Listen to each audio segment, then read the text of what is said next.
पुणे जिल्ह्यातील वाढत्या औद्योगिकीकरण आणि होणारी वाहतूक कोंडी सोडवण्यासाठी चाकण जवळील करंज विहिरी ते सिन्नर समृद्धी महामार्गापर्यंत इंडस्ट्रियल कॉरिडॉर महामार्ग होण्याची गरज आहे। त्यामुळे आदिवासी भागाचा कायापालट होण्यास मदत होणार आहे। तसंच उत्तर व पूर्व भारत जोडणी करून औद्योगिक समृद्धी महामार्ग म्हणून विकसित करण्याबाबत मागणी होऊ लागली आहे।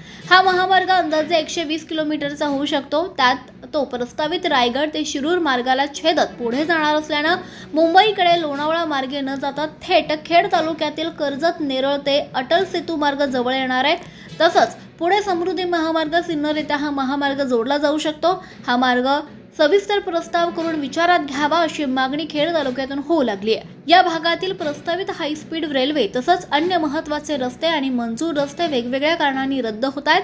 त्यामुळे किमान असा महामार्ग विचारात घेऊन तो समृद्धी महामार्गास जोडल्यास थेट पश्चिम महाराष्ट्र समृद्धी महामार्गास जोडला जाऊ शकतो।